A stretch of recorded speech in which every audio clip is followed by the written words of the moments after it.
And obviously you've got like a lot of admirers all over the world. I used to love you, to be quite honest, when I was about 16. No.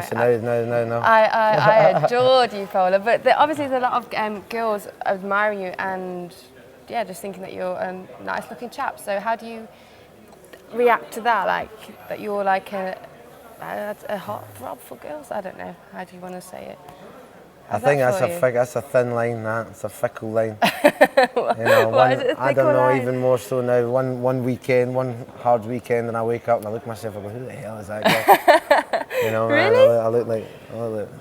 Don't you have like days where you look at yourself and you think, oh, look, I'm a good-looking guy? No, don't get me wrong. If I've been somewhere where the sun's been out, I mean, after a week, I can go, "My God, you look awake." You know. You look alive. That's good, that's a good point. When I go to get my hair cut, that's why I don't go and get my hair cut a lot, because whenever I do, I sit in that mirror and it's all that light and I go, whoa. But you always say that, don't you say that like men, when they have their hair cut, that they always look like 10 years younger? Yeah. Do you get that feeling sometimes as well? When the light comes in after the hair's gone? If only it was that easy.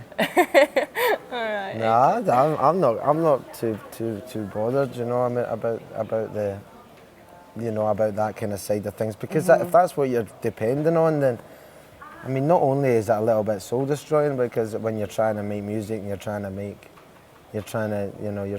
find a place within the whole thing, but it's also, I don't live my life according to that, so I wouldn't, if I'd relied on that, then I would be in trouble, I think, because you'd be there for the wrong reason, wouldn't you? Because you're there for the music, and if you wouldn't be there for that, would be a bit shit, to be honest. It's so funny, man. We were talking about it the other night.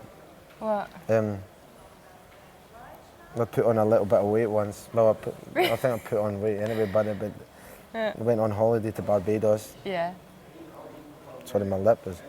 You're right. So yeah, it's just like a dry lip. Oh, okay. So I went to Barbados, and I wasn't feeling great about myself anyway. Why? Because I went with my ex, and I'd let go a fair bit. Yeah. So I went, I was like, God, I feel, you know, that way you just don't have any real self-confidence there about the way you look. So we're sat there on the beach, and I got a phone call like the next day saying, my mum and my sister were like, by the way, just to let you know, I'd watch out, I think there's paparazzi there. I went, why? What did they say? And he went, nothing really. But you can see it on, if you really need to know, you can go online and see it. No.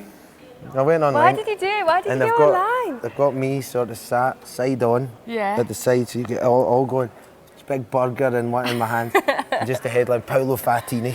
No. Boom, yeah. So I was like, wow. So then I went on a kind of Rocky montage. Yeah. Yeah, sort of pinned the thing up above the treadmill. You don't, it doesn't seem that you would actually need that kind of thing, to be honest with you, Paolo. It was quite funny. Oh, I thought it was quite funny. I can still see the funny side of all that. Well, that's good. I'm quite happy that you can do that. So